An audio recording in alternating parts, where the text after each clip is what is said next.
बाला बालक तैलाय तैल के लिए सिकता समूहम निपीड़यन्ति वालुका के समूह को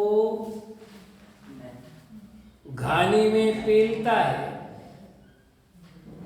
स्फुटम उसी प्रकार अत्वदीया जो आपके प्रतिकूल है, आपके अनुकूल नहीं है, ऐसे जीव सुखाय सुखों के लिए दुखानि समाचरन्ति दुखों का आचरण करते, गुणाय गुणों के लिए दोषान समाचरन्ति दोषों का आचरण करते हैं, और धर्माय धर्म के लिए पापानि समाचरन्ति पाप का आचरण करते हैं।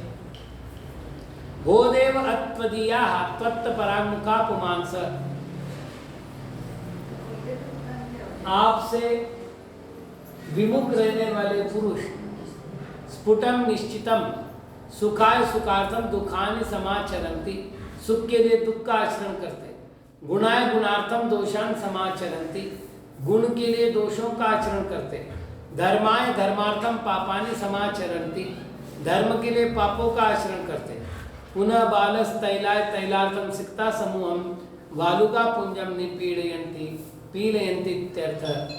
और तेल के लिए वालुका के समूह को घानी में पेलते हैं।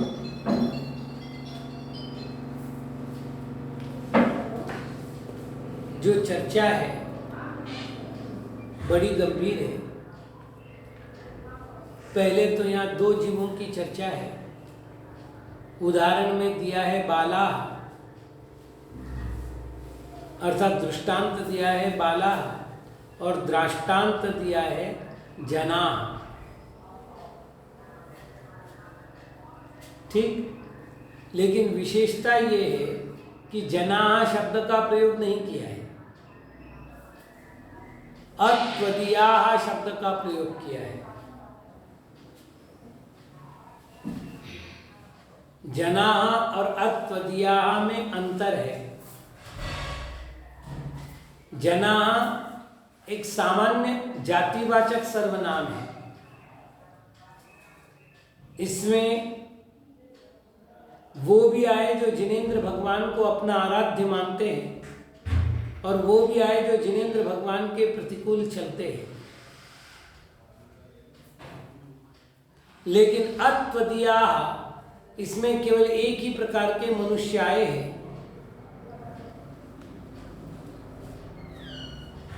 वो है जो भगवान के विमुख है। चर्चा को समझना आवश्यक है क्योंकि अत्वदीया इस पूरे की पूरे श्लोक का प्रमुख शब्द है।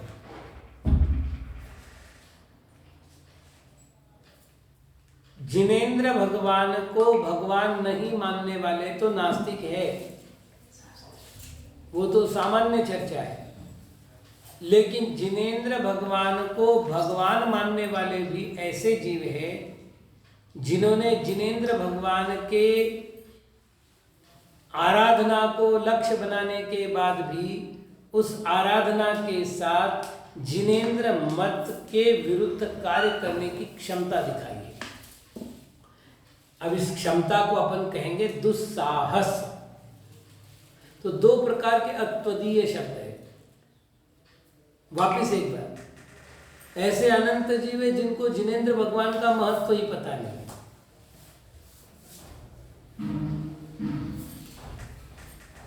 अब वो दया के पात्र है क्योंकि उनको सत्य का ही ज्ञान नहीं है। लेकिन ऐसे भी जीव है जो जिनेंद्र भगवान की पूजा तो करते हैं, वचनों से काया से जिनेंद्र भगवान के भक्त बताते हैं और वस्तुतः जिनेंद्र भगवान के प्रतिकूल होते हैं। और ऐसे लोग सब हमारे मध्य में हैं। मतलब कई बार बड़ा आश्चर्य होता है जब अपन किसी को आगम प्रमाण दिखाओ तो वो कहते क्या मालूम, लिखने वाले भी तो कौन है, आचार्य है ना, वो कौन से भगवान थे?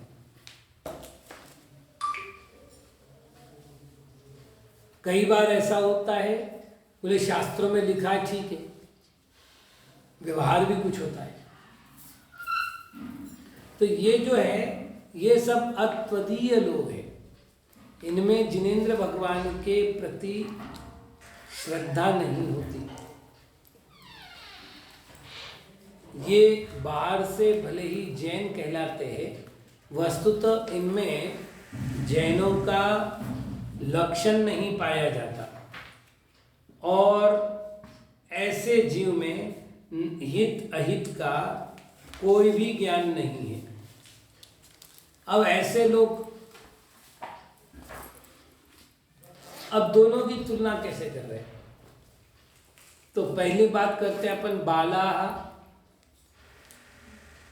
अज्ञानी जीव है, तैलाय तेल के लिए, सिक्ता समूहम निपीड़यन्ति, वालुका के समूह को पेलते, इन्हें घानी में डाल के तेल निकालने का प्रयत्न करते हैं।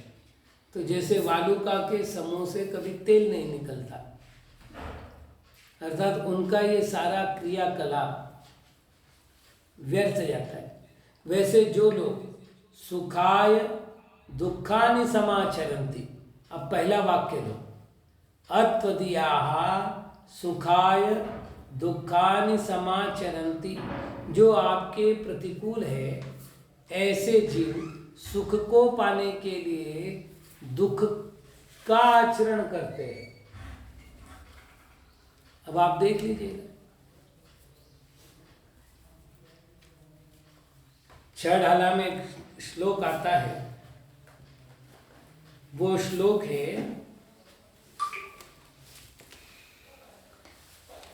आत्म अनात्म के ज्ञानहीन, जे जे करणी तन करण छीन।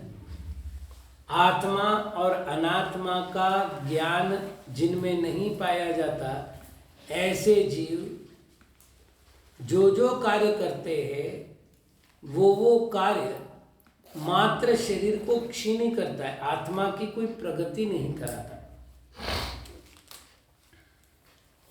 अभी दशलक्षण पर्व कल से प्रारंभ होना है। कई लोग उपवास करते हुए मिलेंगे, मतलब जिन्होंने साल भर भगवान का मुंह नहीं देखा होगा, वो लोग भी कल से 10 उपवास करते हुए दिख जाएंगे। अब उनसे पूछिए कि इसका उपयोग क्या है। बाह्य तप अंतरंग तप के विकास के लिए होता है, अंतरंग तप संयम की वृद्धि के लिए होता है। कई बार आचार्यों के महत्व को समझ लें, इनके शब्दों की जो गरिमा होती है वो भिन्न होती है। 10 धर्मों में भी संयम धर्म के बाद तप धर्म का वर्णन है। पहले कषायों को जीतो, मतलब क्रोध मान माया लोभ को जीतो, मतलब क्षमा मार्दव आर्जव शौच का पालन करो, फिर वाचनिक शुद्धि करो, सत्य बोलो, सत्य धर्म का पालन करो, फिर मन पर नियंत्रण स्थापित करो, संयम करो, और फिर शरीर को तपाओ। 7वां धर्म है तप। तो पहले तप नहीं करना? नहीं, पहले तप नहीं करना, पहले इंद्रियों को रोको। अन्यथा इसका वर्णन आया है आत्मानुशासन में, 2 श्लोक दिए। उन्होंने कहा कि एक अंधा आदमी है जो रस्सी बैठ रहा है और उधर से रस्सी खुलती जा रही है, या फिर एक शब्द दिया आत्मानुशासन में, गजस्नानवत।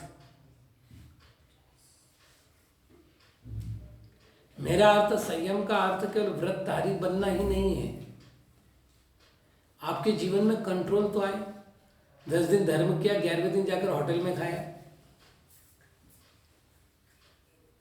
राजस्थान में कहावत है, बड़ी अच्छी कहावत है। हो गया पूनम का पारना और छोड़या मंदिर ना बारना, है ना। बोले पारना हो गया, मंदिर का दरवाजा छोड़ दिया।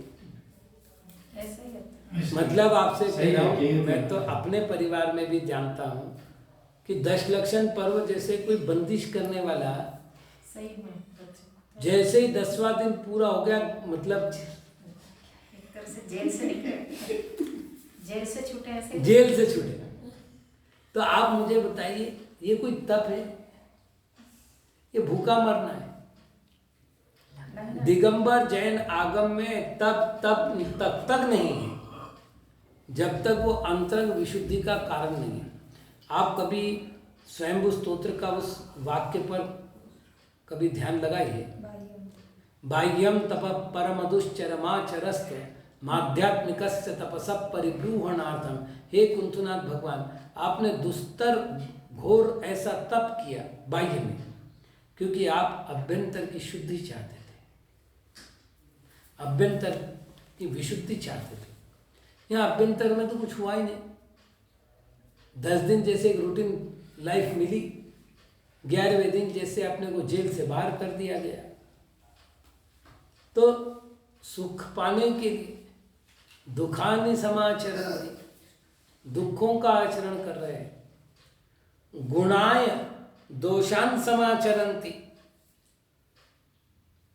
गुणों को प्राप्त करने के लिए वो जिनमें दोष है उनकी उपासना करते।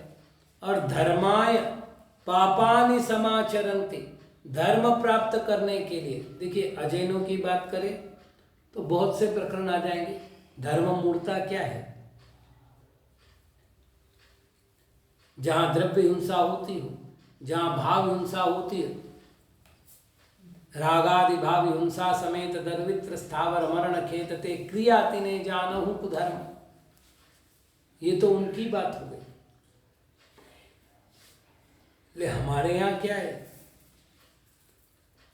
देखिए, पहली बात, दूसरे के घर का आंगन न तो मुझे साफ करना है, न दूसरे के घर की खोलियां मुझे साफ करनी है। मुझे तो अपना घर का आंगन स्वच्छ रखना है, मुझे अपना घर स्वच्छ रखना है। अब अपने यहाँ देखो ना क्या हो रहा है। धर्माय पापानि समाचरन्ति, सोच कर देखो। कल एक न्यूज़ पढ़ करके इतनी पीड़ा हुई कि मुनिराज विधानसभा के सामने आमरण अनशन करेंगे, घोषणा हो गई। अब कारण कुछ भी हो माता जी, पहला प्रश्न है कि क्या हमारा वो स्तर है?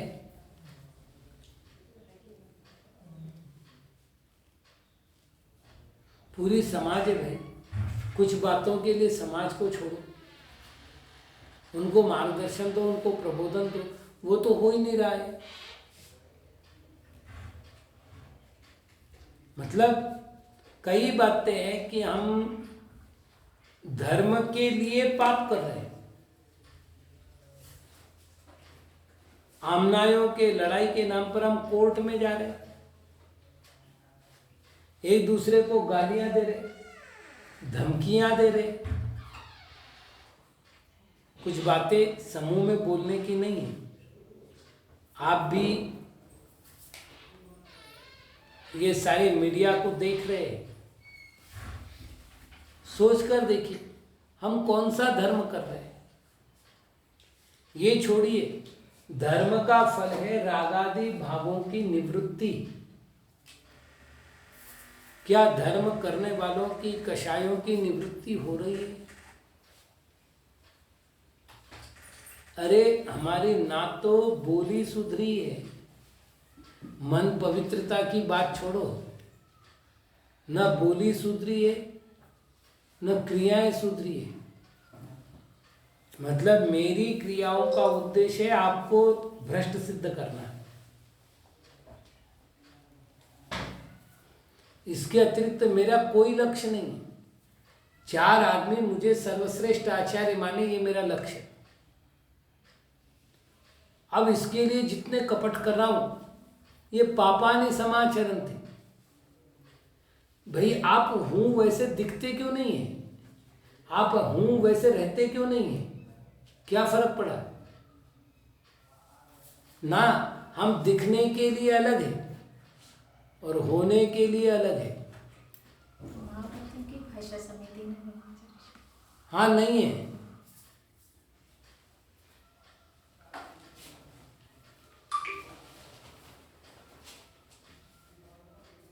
प्रदीप भैया, मैं आपका प्रश्न ही नहीं समझ पाया। हम घर में रहते हैं तो खाने के बारे में, जमीकन नहीं खाने के बारे में हम पूरा पालन कर सकते हैं, नहीं तो अच्छी बात है, लेकिन ये प्रश्न कहाँ हुआ? मैं आपके आशय को नहीं समझ पाया। आज समस्या क्या है? हम वस्तुतः जिसको धर्म कह रहे, एक घटना आपको सुना रहा हूँ, संभवतः मैंने कभी पहले बोला भी होगा। आचार्य कनक नंदी महाराज का एक जगह वर्षायोग हो रहा था, तो बहुत साल पुरानी बात है। तो हुआ ये कि समाज वाले आए, बोले महाराज आपके सानिध्य में एक विधान करना चाहते हैं, आशीर्वाद भाई। वहां 2 आमनाय के लोग हैं। तो ये घोषणा हुई कि आप अपना अपना द्रव्य घर से लाएंगे, अपनी अपनी आमनाय से पूजा करेंगे। बात खत्म हो गई, मतलब हम द्रव्य देंगे ही नहीं और आप क्या लाएंगे उसमें हमारा कोई हस्तक्षेप नहीं। एक आदमी ने अष्टद्रव्य की थाली सजाई, उसमें कुछ मिठाइयाँ रखी, उसमें विविध जाति के पुष्प रखे।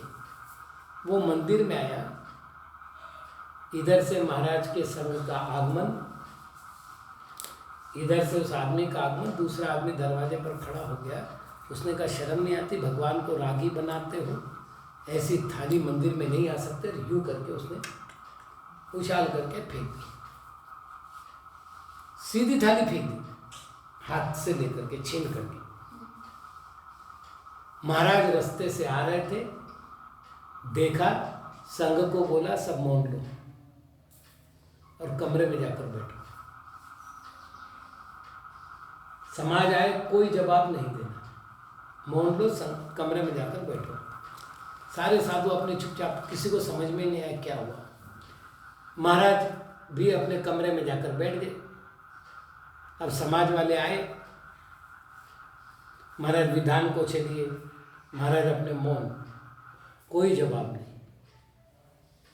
उसके बाद समाज के कुछ प्रतिष्ठित लोग आए, बोले महाराज गलती हुई, वो समझ में आ रही है, आपको समझाना चाहिए। आप इस तरह से मौन लेकर बैठ जाएंगे तो समाज को कौन सुधारेगा? तो महाराज ने कहा भैया वो कोई आदमी बच्चा नहीं था, मैं किसी मंद कशाई व्यक्ति को धर्म की व्यवस्था समझा सकता हूँ, तीव्र कशाई व्यक्ति को मैं क्या समझाऊं?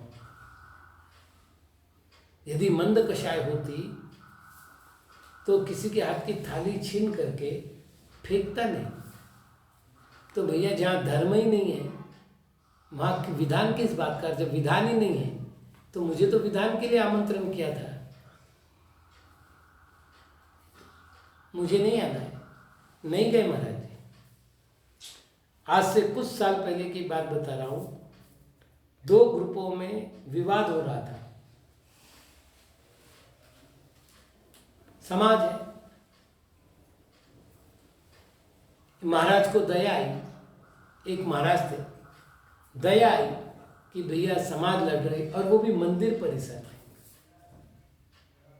मतलब जिनेंद्र भगवान के मंदिर में, सभागृह में, गर्भगृह से बाहर का जो घर होता है। तो महाराज बीच में गए समझाने के लिए, तो नंगे तू बीच में आया करके एक आदमी ने महाराज के गाल पर चाटा मारा।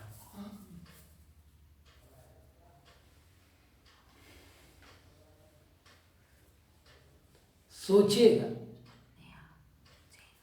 दिगंबर जैन मंदिर में बोल रहा हूं, और कुछ नहीं मंदिर में चल रहा है तो महाराज ये समझाने गए कि ये काम मत करो, कि तुम्हारे आपस की दोनों की लड़ाई है। तीव्र कषाय उस समय राक्षस होते। आप कभी पढ़ना कषाय जय भावना में क्रोध का वर्णन क्या किया है। उस समय राक्षस होता है वो। मतलब आपसे कह रहा हूं, धर्माय पापानि समाचरन्ति। जिस तरह के मतलब आचरण धर्म के नाम पर हुए, संभवतः उतने तो पाप के नाम पर भी नहीं होते।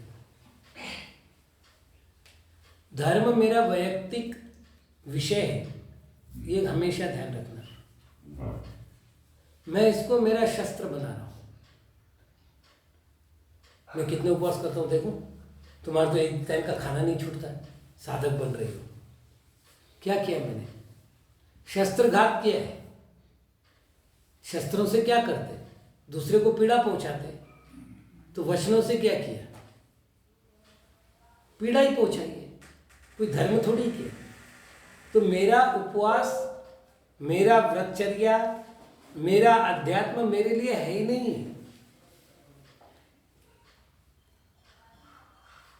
मेरा ज्ञान मेरे लिए है ही नहीं। मेरी साधना मेरे लिए है ही नहीं।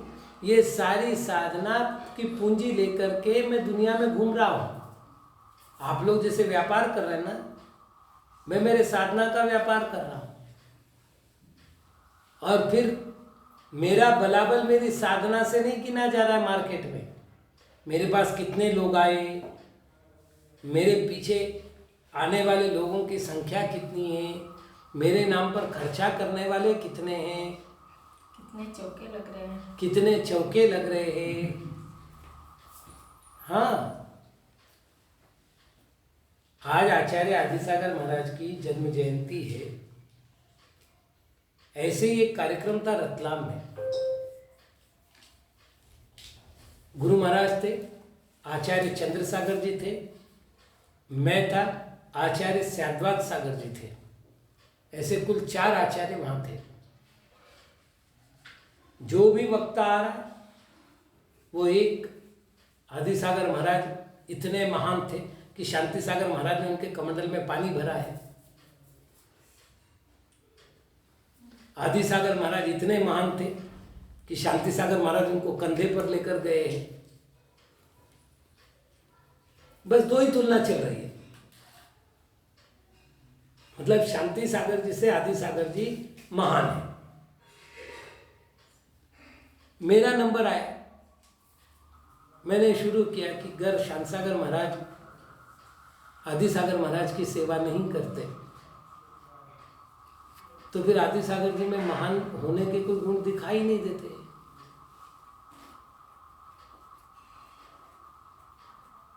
आप बताइए ना, महानता का पैमाना क्या? उन्होंने कमंडल में पानी नहीं भरा होता तो, उन्होंने इनको कंधे पर नहीं बैठा होता तो, मैंने कहा ये कोई महानता का पैमाना है? कुंतु सागर महाराज ने जब घर छोड़ा है, प्रारंभ में ये सुबाहु सागर महाराज के संग में कमंडल का पानी ही भर रहे थे। ये सेवक के रूप में संग में आए हैं। और बात मतलब वैराग्य से घर नहीं छोड़ा है, काम के लिए घर छोड़ा है। और उसके बाद साधुओं के संगति में रह करके वैराग्य को प्राप्त हुए। और आज मतलब दीक्षा में, मुनि दीक्षा में सबसे बड़े आचार्य, मतलब दीक्षा कालावधि की अपेक्षा दोनों की एक साथ दीक्षा हुई है, उसमें भी इनकी दीक्षा बड़ी है। बड़ी मतलब एक स्टेज पर जिसके पहले संस्कार होते हैं उसको बड़ा कहते हैं। तो आप समझ लीजिएगा ये कौन सा बड़ापन हो गया। तो जब मैंने ये बोला, कई लोगों को अच्छा नहीं लगा। बाद में मैंने कहा कि महानता का पैमाना ये नहीं है। आप ये सोचिएगा कि मेरी महानता इसलिए है कि मेरे पास 500 लोग आते, तो जिस दिन लोग नहीं आएंगे उस दिन मेरी महानता बचेगी कि नहीं बचेगी? नहीं, क्योंकि मेरे महानता का कारण मैं नहीं हूं ना। पहले तो बताइए, मैं न्याय शास्त्र की दृष्टि से पूछूं कि महानता आत्मभूत है कि अनात्मभूत?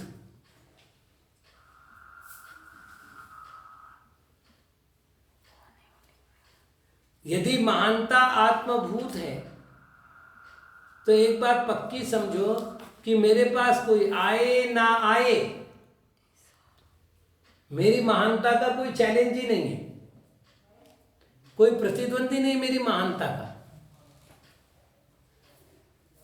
चाहे 2 आए चाहे 100 आए, मेरी महानता अव्ययवाद है। लेकिन यहां पर सारे पाप चल रहे हैं, उसको धर्म का नाम दिया है। मैं अन्य धर्म की बात कर ही नहीं रहा हूं, अभी मैं आपकी और मेरी बात कर रहा हूं। तो ये सारी बातें जब अपन विचार करते हैं तो हे भगवान, ऐसा लगता है कि जो आपके प्रतिकूल चल रहे हैं उनको सुख दुख का, गुण दोष का, धर्म और पाप का बोध ही नहीं है। जिससे बालक को तेल और तेल बनने वाली कच्ची सामग्री का ज्ञान नहीं है, वो मतलब वालुका को घानी में डाल रहे हैं। और ये लोग जो है इस तरह अज्ञान युक्त क्रिया कर रहे हैं। बड़ी करुणाशाली ये गाथा है जहाँ संसार के चित्रण को रेखांकित किया गया है। आज भी बड़ा गंभीरता से विचार करने लायक है। ये श्लोक भी बड़े महत्व के दिन आया है क्योंकि कल से पर्युषण पर्व प्रारंभ हो रहा है। मेरे पास अभी कुछ देर पहले ही मैंने देखा एक प्रश्न आया है कि पर्युषण पर्व में हम क्या करें।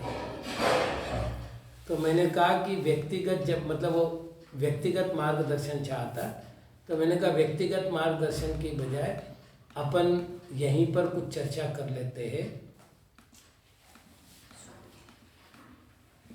पहली बात तो है कि पर्युषण पर्व की जो कथा बोली जा रही है, वर्षा आई, मतलब 49 दिन तक महावर्षा हुई, उसके बाद विजयार्ध पर्वत की गुफाओं में से मनुष्यों को बाहर निकाला देवों ने, और उसके बाद जो 49वें दिन से सुभिक्ष होने लगा तो 10 दिन का पर्युषण पर्व मनाना शुरू हुआ। तो इसका अर्थ हो गया कि ये कर्म भूमि का पुनः आरंभ हुआ, उसकी स्मृति में पर्युषण पर्व आरंभ हुआ इस कथा के अनुसार। तो शाश्वत पर्व नहीं, अभी मुझे प्रश्न तो करना दो, क्योंकि ये भी शाश्वत है कि कुछ जोड़ों को, विशुद्ध जोड़ों को विजयार्ध गुफा में रखा जाएगा, काल पूर्ण होने पर विजयार्ध गुफा से लाया जाएगा, ये भी शाश्वतता है। लेकिन प्रश्न है कि एक बार लाया कि 3 बार लाया? एक बार लाया। पर्युषण पर्व कितनी बार मनाते हो? 3 बार मनाते हो, तो फिर 2 बार क्यों मनाते हो? एक बार का तो कारण समझ में आए। कल आप ये कथा खूब सुनोगे। अनगार सागार दोनों प्रकार के विद्वान इस कथा को कल बोलने वाले हैं, तो ये कथा आप खूब सुनोगे। पहला प्रश्न है ये कथा आई कहां से? पता नहीं। दूसरा विषय, क्या धर्म 10 दिन के लिए है? तो नहीं। तीसरा विषय, धर्म के क्रम को लेकर के बहस होती है। 2018 में हम यहां थे तो हम मना रहे थे शौच धर्म, आचार्य वर्धमान सागर जी मना रहे थे सत्य धर्म, इसी जगह, मतलब श्रवण बेलगोला में। जब हमारे साधुओं से चर्चा हुई तो उन्होंने कहा देखो अमुक ग्रंथ में लिखा। मैंने कहा बहुत अच्छी बात है। तो मैंने कहा पुरुषार्थ सिद्धि उपाय का क्रम देख लो। फिर संयम धर्म 10वां दिया है पुरुषार्थ सिद्धि उपाय में। मैंने कहा फिर क्या करना है? तो आप कुनकुन आमना ही हो जाओ, मैं अमृत चंद्र आमना ही हो जाऊं, और वो उमा स्वामी आमना ही हो जाए। पहली बात, धर्म का वास्तविक कोई क्रम नहीं होता।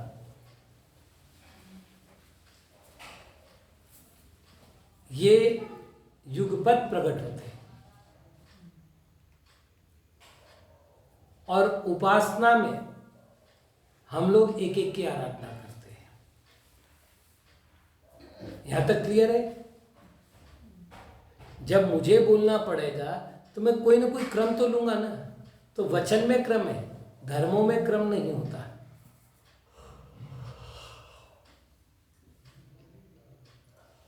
एक और बात, एक बहस ये भी चल रही कि धर्म को 10 माने कि 1 माने। बहुत बड़ी बहस है। एक कह रहा है नहीं, धर्म तो एक है, उसके 10 लक्षण है। एक कह रहे नहीं नहीं, धर्म तो 10 है। बहस है। और वैसे सच बताऊं, हमारे यहां पर थोड़ा सा ज्ञान हो जाए तो उसका पहला कार्य होता है वाद विवाद। ज्ञानम विवादाय धनम मदाय शक्ति परेशान पर पीड़ना, ऐसा कुछ श्लोक है। तो ज्ञान तो जो है मद के लिए ना, चाणक्य ने कहा है ज्ञान जो है वो मद के लिए है। ज्ञान है विवाद के लिए, धन है मद के लिए, और शक्ति है दूसरों को पीड़ा पहुंचाने के लिए। अपने लिए कुछ है ही नहीं। मुझसे कहा तो मैंने कहा एक बात बताइए, आचार्य के गुण कितने? बोले 36। मैंने कहा गिनाना, तो बोले 12 तप, 10 धर्म, 22, 6 आवश्यक, 28, 5 आचार, 33, 3 गुप्ती, 36। मैंने कहा आपने धर्म कितने बताए? बोले 10। मैंने कहा कितने होते? नहीं, वो तो धर्म 10 नहीं होते, धर्म के लक्षण 10 होते, धर्म तो एक ही होता है। मैंने कहा अभी आपने 36 में 1 गिना कि 10 गिने?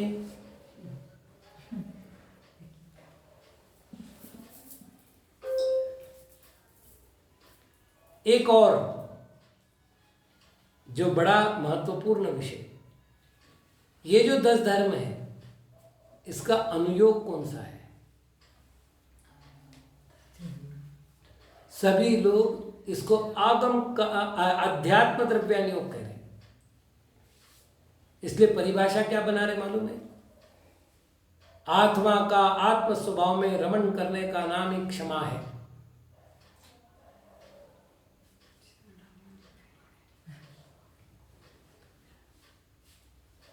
बिल्कुल आध्यात्मिक परिभाषा चल रही। मैंने कहा भैया, आप जिन आचार्यों के आधार पर प्ररूपणा कर रहे हैं वे आचार्य भगवान कुंद देव।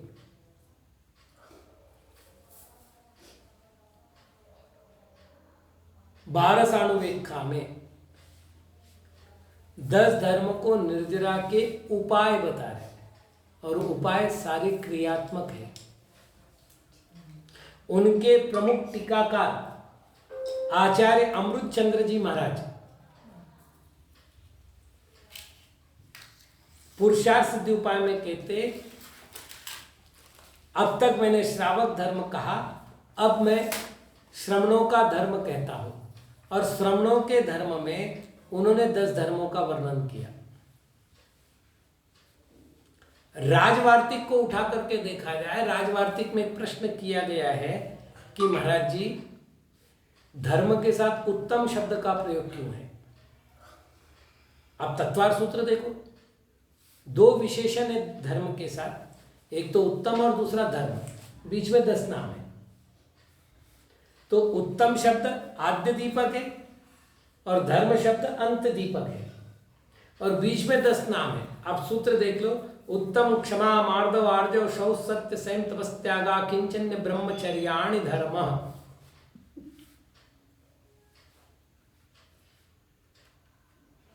तो प्रश्न किया गया अकलन स्वामी से कि आप धर्म के साथ उत्तम शब्द क्यों लगा रहे हो? उत्तम क्षमा धर्म, उत्तम मार्दव धर्म, उत्तम आर्जव धर्म, ये 10 भेद कर रहे हैं ना आप, तो उत्तम क्यों लगा रहे हैं? तो उन्होंने कहा साधुओं के धर्म इसलिए उत्तम लगा रहे हैं। वस्तुतः ये श्रमण धर्म है। फिर श्रावक, तो बोले जो भी श्रमण धर्म है उसका एक देश पालन श्रावक करता है। इसलिए श्रमण धर्म की अपेक्षा तो ये साधुओं के धर्म है, और उस श्रमण धर्म के एक देश को पालन करने के अभिलाषी श्रावक का एक देश धर्म है। मतलब अणुव्रतियों का एक देश धर्म, गृहस्थों का तो कोई धर्म ही नहीं है। अच्छा, 3 पर्युषण पर्व में से भी 2 पर्युषण पर्व कब आए कब चले गए, ये केवल उनको ध्यान रहता है जो लोग व्रत करते हैं। तो पूजा में वो लोग इसको ध्यान में रखते हैं। भैया राजवार्तिक बोला है मैंने, एक बार राजवार्तिक देख लो। अब अपन आगे बढ़ते हैं तो 2 पर्युषण आए गए पता नहीं, और इस पर्युषण में भी आपको बता रहा हूं धर्म आराधना कम होती है।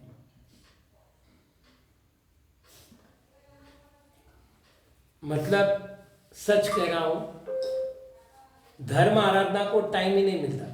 वैसे पंडित को बुलाया जाता है प्रवचन करने के लिए, और बार बार अपमान किया जाता है पंडित का, चिट्ठियां भेजी जाती है जल्दी बंद करो, हमको संस्कार सांस्कृतिक कार्यक्रम रखना है। सही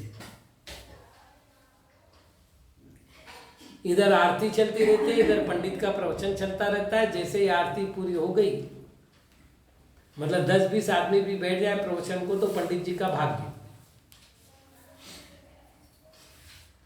बाकी आरती होते ही सांस्कृतिक कार्यक्रम शुरू होते हैं, और पता नहीं सांस्कृतिक कार्यक्रम कहाँ से आ गए। फैंसी ड्रेस प्रतियोगिता सांस्कृतिक कार्यक्रम हो गया। अब आप बताइए, जिसमें फैंसी कह रहे, फैंसी यानी फैशन के लिए प्रयोग करे जाने वाले ड्रेस। 10 धर्म अगर संयम पालन का धर्म है, तो यहाँ पर फैंसी ड्रेस प्रतियोगिता का विषय कैसे हो सकता है? और उसमें भी मुनि आर्य का बन रहे, फिर तो और ही बड़ी बात हो गई। और गंभीरता से अगर विचार करना है, मेरा कुछ बोलना ठीक नहीं क्योंकि मैं मीडिया पर बैठा हुआ हूं। आप एक काम करिएगा, सर्वार सिद्धि राजवार्तिक निकालिएगा और उसमें वेद कर्म के आश्रम के कारणों में देखिएगा कि विविध प्रकार के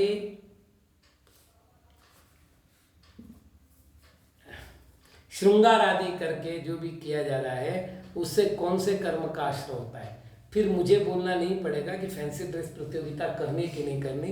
राजवार्तिक और सर्वार सिद्धि आप देख लीजिएगा, वेद का आश्रय, मतलब मैं सूत्र बता देता हूं ताकि आपको सरलता हो जाए। कषायो दया तीव्र परिणामश चारित्र मोहस्य, इस सूत्र के टीका के अंत में वेद के आश्रय के कारण दिए हैं, वहां आप देख लीजिएगा। बस थोड़ा बोला, बहुत समझिएगा। आगे बढ़ते हैं।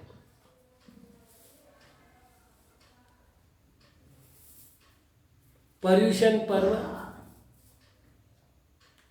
एक तो हो गया फैशन के लिए, दूसरा हो गया प्रतियोगिताओं के लिए। प्रतियोगिताओं के नाम पर तो अब तो जुआ भी शुरू हो गया। कई सारे गेम्स ऐसे हैं जिसका संबंध धर्म से तो है ही नहीं। जैसे आपके सामने आइटम रखे हैं और आपसे पूछा गया है इसकी कीमत बताओ,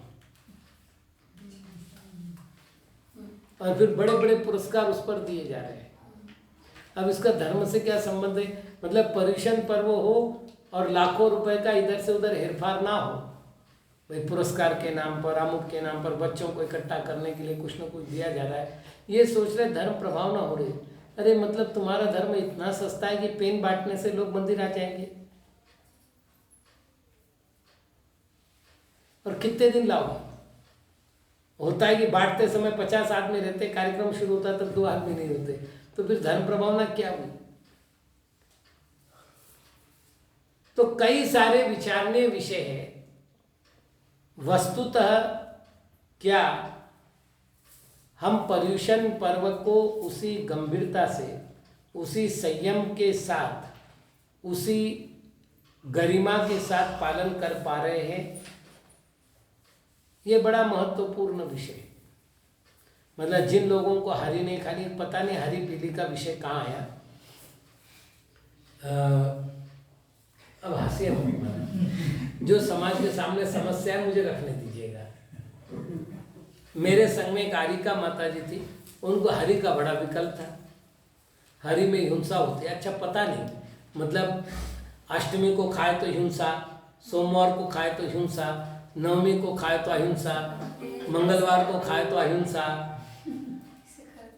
अच्छा मजे की बात यह है कि माता जी कह रही है कि वो सोमवार को हरि खाए तो हिंसा का दोष लगता है। मैंने कहा आपका आजीवन अहिंसा व्रत है माता जी, तो आपका आजीवन हरि का त्याग है क्या? कोई जवाब नहीं। तो हम गए थे आचार्य कनक नंदी महाराज के दर्शन को। कनक नंदी महाराज से मैंने अपनी समस्या बताई, तो कनक नंदी महाराज ने उस माता जी को बिठाया और जो बोला, मुझे लगता है कि आपको वो उत्तर जरूर सुनना चाहिए। महाराज ने कहा माता जी आपने एक सेवफल खाया,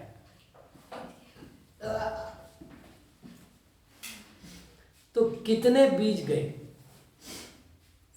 कितने? 4।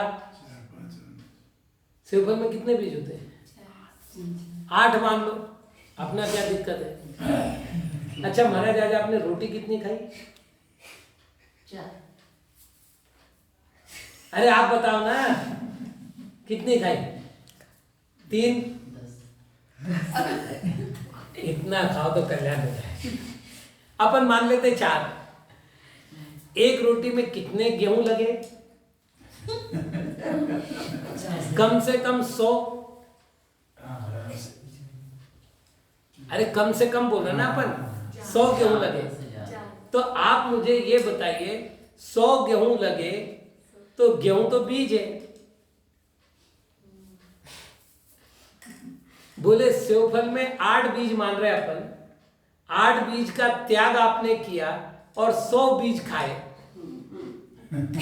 तो हिंसा अन्न खाने में ज्यादा हुई कि फल खाने में ज्यादा हुई? चलो ये तो फिर भी एक असत का अनुष्ठान मान लेंगे, रोटी अनाज ना खाएं तो क्या खाएं, लेकिन जो हरि त्याग के नाम पे महीनों से तैयारी। नहीं अभी तो बात चल रही है।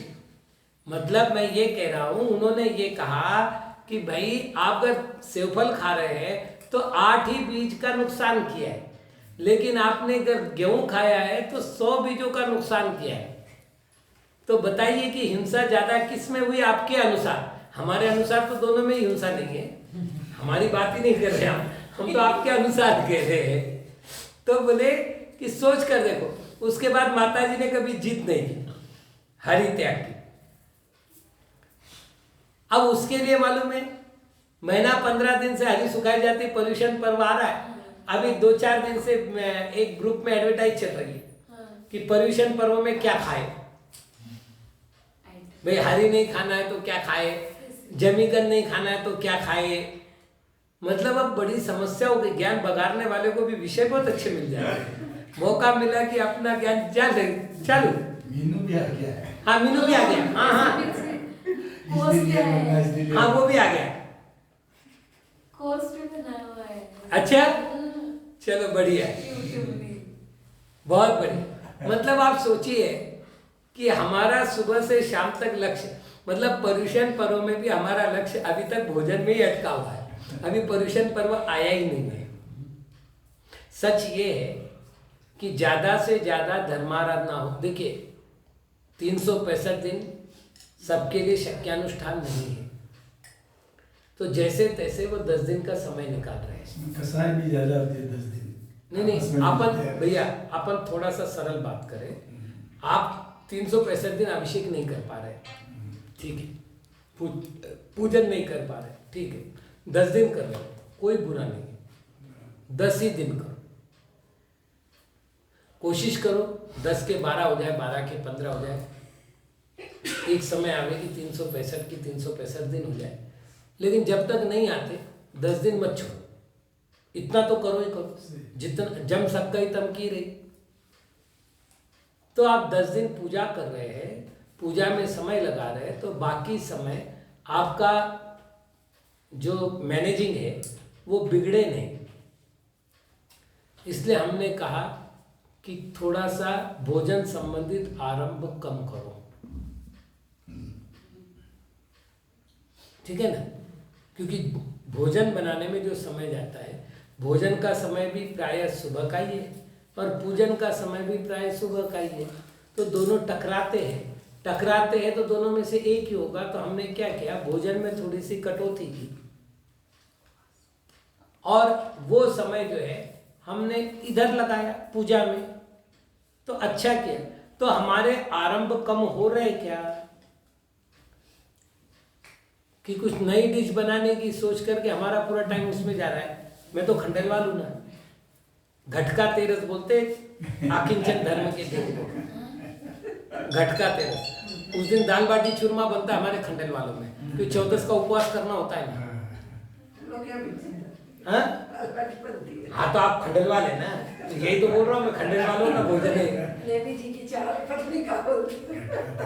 हाँ, घटका तेरस बोलते उसको, और दाल बाटी चूरमा बनता है। मजे की बात ये है कि जिनको चौदस का उपवास करना, खास तौर से देखिए मेरी तो अभ्यास की दशा है, तो मैं कोई भी भोजन कर लूँ और चतुर्दशी के दिन या अगले दिन उपवास कर लूँ तो मेरे ऊपर अंतर नहीं करता। लेकिन जिन लोगों को साल भर में गिनती का 1 या 2 ही उपवास करना है, प्रायः करके एक परंपरा है कि अनंत चौदस का उपवास करना ही करना है, प्रायः मान्यता है। अब घटका तेरस के दिन उसने दाल बाटी चूरमा खाया, पानी की प्यास सता रही है, और 14 के दिन जैसे उसने उपवास प्रारंभ किया उसको तकलीफ प्रारंभ हुई, तो बोले उपवास के कारण तकलीफ होती है, उपवास नहीं करना, उपवास से बहुत तकलीफ होती है। अरे भैया उपवास ने कब तकलीफ दी? मेरे को तो नहीं दे रहा है तकलीफ, तुम्हारे पीछे क्या दुश्मनी है क्या तुमसे? तो थोड़ा सा अगर हम संयम की ओर बढ़ते हैं तो वास्तविक, आपको बता रहा हूं, मैं हमेशा कहता हूं, कभी उर्ली कांचन का नाम सुना हो आपने? पुणे के पास एक गांव है महाराज जी, उर्ली कांचन। यहां यदि कोई बीमार व्यक्ति जाता है तो उसको 1 महीने अपने पास रखा जाता है। ये पूछ रहे खंडेलवाल जैनों में मुनिराज की संख्या बहुत कम है, ऐसा क्यों? अरे भैया खाने पीने दो हमको, काय के लिए हमको मुनि त्यागी बना रहे? वो पूर्व पुण्य के उदय से तो खंडेलवाल बने, और खंडेलवाल बन के खा नहीं पाए तो मजा क्या रहा? चलिए आगे बढ़ते हैं। तो उर्ली कांचन की मैं बात बता रहा था आपको कि वो आपको पहले परखेंगे कि आपका ओरिजिनल डाइट का प्रमाण क्या है, और उसके बाद एकम से आपका अभ्यास शुरू होगा। एकम से सप्तमी तक आपका भोजन घटाते जाएंगे, अष्टमी के दिन उपवास कराएंगे, और नवमी से 14 तक जो है वो आपके भोजन को क्रमशः बढ़ाते जाएंगे। ये 15 दिन में किया गया एक उपवास आपके शरीर के सारे विषैले तत्व को और दोषों को दूर करने में समर्थ है, और कई आश्चर्यजनक चिकित्साएं वहां पर हुई है। सीधा तो मतलब है, आपने 4 रोटी खाई, कल 3.5 खिलाएंगे, परसों 3 खिलाएंगे, फिर 2.5 खिलाएंगे, इस तरह करते करते सप्तमी के दिन आधी रोटी खिलाएंगे, उतना ही गिनती का सूप देंगे, उतना ही वो मूंग की दाल का पानी देंगे, मिर्च मसाले का भोजन नहीं देंगे, तला गला नहीं देंगे, अष्टमी को उपवास कराएंगे, और नवमी के दिन से जो है वह आपका भोजन बढ़ाते बढ़ाते चलेंगे। और बड़ी सक्सेस चिकित्सा रही है। तो वास्तविकता में ये है कि हमको अगर उपवास करना है तो उपवास करने से पहले हमें जो भोजन करना चाहिए, जिनका अभ्यास है, देखिए हमने तो ऐसे मुनिराज का वर्णन भी देखा है, ये 12 भिक्खु पड़मासु, ये जो सूत्र आता है प्रतिक्रमण में, भिक्षु प्रतिमा का वर्णन आता है भगवती आराधना में। आज जो मैंने खाया है 1 महीने के बाद भोजन करूंगा, 1 महीने बाद आज जो खाया उससे 100 गुना अच्छा भोजन करूंगा, सहस्त्र गुना अच्छा भोजन करूंगा, और 1 ग्रास खाऊंगा। यदि इस तरह से 11 महीने निकाल दे तो 12वां महीना पूर्ण होने के दिन उस मुनिराज को केवल ज्ञान होगा ही होगा। 12वेषु भिक्खु पड़मासु, ये प्रतिक्रमण में आता है बेटा। एक के भावे अनाचार्य दोषु राधेशु सुतेषु दंडेशु, ऐसा करते हुए जो प्रतिक्रमण है। अरे 12वेषु भिक्खु पड़मासु, 13वेषु क्रियाठानेषु, क्रियास्थान। तो उसमें ये वर्णन है प्रतिक्रमण की भी। प्रभाचंद्र आचार्य की टीका, उसमें भी ये वर्णन है। 12 महीने पूर्ण होने पर, जिस दिन 12वां महीना पूरा होगा, उसको केवल ज्ञान होगा ही होगा उस मुनिराज को, कोई मतलब कमी नहीं। तो ऐसे मुनिराज आज से 100 गुना अच्छा भोजन करेंगे, फिर उससे 100 गुना 1000 गुना अच्छा भोजन करेंगे, तो सोचिएगा कि कैसा भोजन होगा। तो जिनके पास अभ्यास है उनके लिए ठीक है, जिनके पास अभ्यास नहीं है, उल्टियाँ होती है, चक्कर आती है, तो फिर उनको अपने भोजन का संतुलन बनाना चाहिए, जिससे पेट पर भारीपन ना आवे। एक दो बातें और, हमारे वस्त्र का संयम, हमारे वचनों का संयम बड़ी समस्या आती है। हमने तो देखा है पूजन करने के बैठने के क्रम में भी हमारा असंयम है। वो आगे बैठ गए कि हमको कुशाई जगती है, हम पाटिल, वो आगे कैसे बैठ गया। कई बार तो उसको उठाया जाता है। अभिषेक वगैरह के समय में भी जब भीड़ रहती है तो पूरा अभिषेक मुझे करने मिले इसलिए धक्का बुक्की भी होती है। हाँ, वो सभी बातें होती है। क्या हमारे धार्मिक संयम की परीक्षा हो रही है कि नहीं हो रही है, एक बार हमें देखना चाहिए। दूसरी बात, हम तत्वार सूत्र का पाठ कर रहे हैं। प्राय करके तत्वार सूत्र के पाठ की परंपरा पूरे भारत में प्रचलित है। तो तत्वार सूत्र का पाठ कर रहे हैं, अब आराम से तत्वार सूत्र का पाठ कीजिए। जैसा कि कहा गया है, फलम स्यादुपवासस्य भाषितम मुनि पुंगवैः। तत्वार सूत्र का पाठ करने से एक उपवास का फल प्राप्त होता है। तो अगर आपको अवसर मिल रहा है तो तत्वार सूत्र के, आप देखिए पंडित नहीं बनना हमको, तो तत्वार सूत्र के एक एक शब्द के अर्थ की बात नहीं कर रहा हूं मैं, लेकिन सामान्य रूप से तत्वार सूत्र की गरिमा तो हमें पता चले। आज की तारीख में दिगंबर आमनाय में तत्वार सूत्र जैसा ग्रंथ मिलना कठिन है। एक छोटे से ग्रंथ में, मतलब 357 सूत्रों में प्रथमानुयोग को छोड़ करके बाकी 3 अनुयोग को बहुत उत्कृष्ट रूप से पिरोया गया है। इसकी क्रम व्यवस्था, आप सुबह जब मैं सूत्र पढ़ाता हूं, एक एक सूत्र की व्यवस्था देख लीजिएगा। अध्याहार कैसे करना है, शब्दों का अर्थ कैसे निकालना है, कहाँ से कौन से शब्द को ग्रहण करना है, ये जब सारी बातें आप तत्वार सूत्र देखोगे तो आपको लगेगा कि जितनी मेहनत इस ग्रंथ को समझाने में आचार्यों ने की है, भारत में किसी भी ग्रंथ को समझाने के लिए इतनी मेहनत नहीं हुई है। आपको बताऊं, मैंने गीता की 7 संस्कृत टीकाएं पढ़ी है। गीता है ना, भगवत गीता।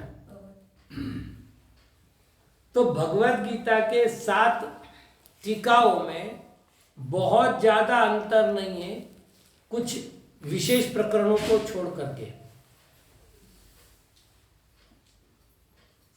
तत्वार सूत्र भैया 3 है। दिगंबर आगम में तत्वार्थ सूत्र 3 है, 2 प्रभाचंद्र आचार्य के हैं, उसमें से एक है 10 अध्याय का और एक है 5 अध्याय का। जो 5 अध्याय का तत्वार सूत्र है उसका नाम है अरहत प्रवचन, और जो 10 अध्याय का तत्वार सूत्र है उसको यहाँ लाइब्रेरी में जो ताड़पत्र का ग्रंथ है उसे लघु तत्वार्थ सूत्र कहा है। मेरी एक पुस्तक है तत्वार्थ सूत्र संग्रह, इसमें तीनों की तीनों तत्वार्थ सूत्र एक साथ दिए गए हैं। हाँ विनीता दीदी। आचार्य श्री नमोस्तु जी। नमोस्तु नमोस्तु। आचार्य श्री, जैसे हमें ना सुबह में टाइम नहीं मिल पाता है तत्वार्थ सूत्र पढ़ने का, तो क्या शाम को या दिन में किसी भी समय पढ़ सकते हैं? जी मैं बताता हूँ। देखिए पहले तो वाचना स्वाध्याय के अपने निर्धारित काल है। पृच्छना अनुप्रेक्षा आमना स्वाध्याय का कोई काल नहीं है। धर्मोपदेश स्वाध्याय का कोई काल नहीं है। तो आप 24 घंटे तत्वार्थ सूत्र सुन सकते हैं, तत्वार्थ सूत्र के बारे में पूछ सकते हैं, तत्वार्थ सूत्र का अभ्यास कर सकते हैं, सूत्र लेकर उसका अर्थ निकालना वगैरह, ये सारे बात कर सकते हैं। वाचना काल को 3 कालों में बांटा है। अपर रात्रिक स्वाध्याय में सिद्धांत ग्रंथ की वाचना का निषेध किया है। बाकी पौराणिक स्वाध्याय, अपराणिक स्वाध्याय और पूर्व रात्रिक स्वाध्याय में इसको स्वीकार किया है। चलिए, तो एक विशेष बात मैं बता रहा था कि तत्वार्थ सूत्र में 3 अनुयोग समाविष्ट है और तत्वार्थ सूत्र पर जो टीका है, अब मैं आपको टीका की बात बताऊं। जो प्रसिद्ध टीका है मूल संस्कृत की, वो पहली है सरवार सिद्धि आचार्य पूज्यपाद स्वामी, दूसरा है राजवार्तिक आचार्य अकलंक देव, तीसरा है श्लोक वार्तिक आचार्य विद्यानंदी, चौथा है योगदेव की तत्वार्थ वृत्ति, पांचवा है भास्कर नंदी आचार्य की तत्वार्थ वृत्ति, छठा है श्रुत सागर महाराज की तत्वार्थ वृत्ति। 2 कन्नड़ में मुझे मिली है। एक है दिवाकर नंदी आचार्य की तत्वार्थ वृत्ति, ये है 11वीं शताब्दी के आचार्य, और दूसरा बालचंद्र सिद्धांत चक्रवर्ती की तत्वार्थ वृत्ति, ये 15वीं शताब्दी के आचार्य है। और ये दोनों टीका कन्नड़ टीका है। इसके अतिरिक्त और कई ग्रंथ ऐसे हैं कि जो तत्वार्थ सूत्र के आधार पर विस्तृत हुए हैं। कुल मिलाकर के तत्वार्थ सूत्र एक बेसिक ग्रंथ है। तो हमको कम से कम इतना समझ में आए कि 10 अध्याय का विषय क्या है, दूसरा इस तत्वार्थ सूत्र का महत्व क्या है। अगर इतना भी समझ में आए तो मैं समझ रहा हूं 10 दिन में हमने बहुत बड़ी कमाई कर ली। आज हमारे पास सब कुछ है, हम बाहर खोज रहे हैं। तो यदि यही बात हमारे अंदर हो जाए तो हम थोड़ा सा इस तरह से योजना बनावे कि पूजन के स्थान पर पूजन हो। एक तो बोले लोग बोर हो जाते हैं इसलिए बीच में भजन बोलो, तो पूजन के बीच में भजन शुरू हो जाता है। अब लोग पूजन करते करते बोर होते, ये बड़ी बात समझ में आती। अब एक बात समझ में आई, मतलब भजन भी कौन से चल रहे हैं, पूजन चल रही है भगवान आदिनाथ की, भजन चल रहा है पार्श्वनाथ का। और वो तो ठीक है, भजन कभी पूरा नहीं होता। जब संगीतकार बजाता है ना तो 2 मिनट इधर बजाए, 2 मिनट उधर बजाए, 2 मिनट उधर बजाए और भक्ति करो यानी नाचो। तो भैया ये सारी विधियां जैन पूजन की नहीं है। 2 मिनट शांति से क्रिया करो और क्रिया के अर्थ को समझो। मैं आपको सरल सरल बता रहा हूं। आप एक काम करो, क्षमा धर्म के दिन क्षमा धर्म की पूजा करते समय केवल क्षमा धर्म का एक बार चिंतन तो करो। उत्तम क्षमा गहो रे भाई, इय पर भव सुखदाई, गाली दीनी तब खेद नानो, गुण को अवगुण कहे आयानो, कहिए आयानो वस्तु छीने, बांध मार विधि बहु करे। आप पूरा दिखाना, आप एक एक शब्द का अर्थ करो। आपको लगेगा कि मैं कोई आध्यात्मिक पुस्तक पढ़ रहा हूँ क्या, साधना की विधि पढ़ रहा हूँ क्या। अरे इतनी बढ़िया पूजा है, मन लगाओ, ना तो बोर होंगे, ना नींद आएगी, ना आपको नाचना गाना पड़ेगा। मतलब जैसे वो शराब पीकर आदमी झूम रहा है, वैसे आपके यहाँ तो पूजन में झूम रहा है आदमी। एक पुजारी, मतलब ये विधि ठाड़ो होए के बोलने से पहले, हाँ बेटा, उसके पहले भी बोले कि थोड़ा सा गीत हो जा दो, मतलब अभी पूजा शुरू नहीं, उसके पहले आप बोर हो गए। तो थोड़ा सा संयम का पालन हो तो आपका दशलक्षण पर्व सार्थक होगा। आप सबके द्वारा दशलक्षण पर्व की अपूर्व आराधना हो, ऐसी मैं कामना करता हूं। और आज आप अपना ग्रुप जरूर देखिएगा, प्रतिदिन कक्षा नाम का जो ग्रुप अपना है उसको जरूर देखिएगा। आज मैं आपको एक भेंट देना चाहता हूं। यहाँ पर कल हमने यहाँ कन्नड़ ग्रंथों के 1008 ग्रंथ छांटने का काम शुरू किया है। ये इच्छा है कि कन्नड़ के 1000 ग्रंथों का एक पेन ड्राइव बने। बहुत जल्दी ये पेन ड्राइव आने की संभावना है, तो उसके लिए ग्रंथ छटनी का काम चल रहा था। करीब 700 के आसपास ग्रंथ मैं छाट चुका हूँ कल तक। तो कल एक ग्रंथ देखा, ग्रंथ का नाम है षट स्तबक। स्तबक यानी समूह, षट यानी 6। अब इस तरह का कोई नाम, अब ये आप समझ रहे हैं, ये जो षट स्तबक नाम है ये संस्कृत नाम है, और मतलब मेरे ध्यान में ही नहीं कि इस प्रकार का कोई ग्रंथ मैंने पढ़ा हो। तो मैंने क्या किया, यहाँ ज्वालिनी देवी बोल करके है प्रोफेसरनी, उनको हमने, अरे है भाई जो है तो है, तो वो बैठ करके हमको ये ग्रंथों के बारे में बता रही थी। नहीं, वो यहीं बैठे रहेंगे। तो इनको मैंने कहा कि ये ग्रंथ देखो, तो उन्होंने जो ग्रंथ बताया उसका पहला श्लोक था, लोकत्रय गरिष्ठम यत् शिव रूपम शिवप्रदम ज्ञानतम क्षायिकम वंदे योगत्रय विशुद्धितः। तो हमने कहा ये तो बड़ा अच्छा ग्रंथ दिख रहा है, कोई संस्कृत का सरलतम ग्रंथ है, तो अपन कर लेते हैं। जब आगे पढ़ते गए तो आपको बड़ा आश्चर्य लगेगा, ये ग्रंथ क्या है। पंडित दौलत राम जी की जो छड़ाला है उसका संस्कृत ट्रांसलेशन है। मतलब आप एक काम करिएगा, ऊपर छड़ाला का श्लोक लिखिएगा और नीचे इस संस्कृत को रखिएगा, बिल्कुल एक एक अक्षर आपको दोनों में मिलेगा। तो कल शाम को और आज सुबह बैठ करके पूरी छड़ाला हमने कंप्लीट की। अभी इसके साथ छड़ाला जोड़ी नहीं है, तो हम ये कोशिश करेंगे कि आपको जोड़ करके देवे, फिर कल तक जाएगी बात। आज हो जाएगा, इतना हो जाएगा। तो फिर आज कोशिश करते हैं कि आपको ये गिफ्ट दी जाए पर्युषण पर्व की। अच्छा, विशेष बात ये है कि ये कोई बहुत पुराना ग्रंथ नहीं है। ये चिन्नम्मा देवी नाम की एक श्राविका थी कारकल की, और उसकी नातिन एक प्रोफेसर है जो मेरे साथ अभी यहाँ के ग्रंथ के संशोधन का काम कर रही है। मतलब 50 साल भी पूरे नहीं होंगे, 50-60 साल इस ग्रंथ के लेखन में, लेकिन इतनी सुंदर और सहज संस्कृत है कि आपको लगेगा कि मैं बस संस्कृत में छड़ाला पढ़ रहा हूँ।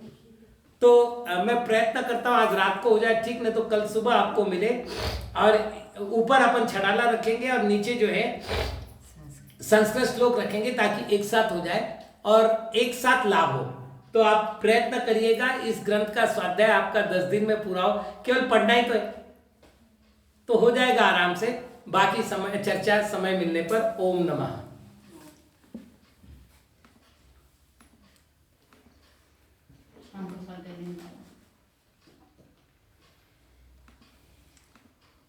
माता जी ने पढ़ दो मेरा।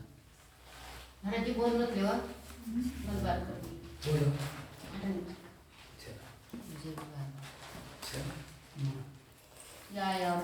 जय बोला आचार्य गुरुवर सुविधि सागर महाराज। नमस्ते गुरुदेव, नमस्ते।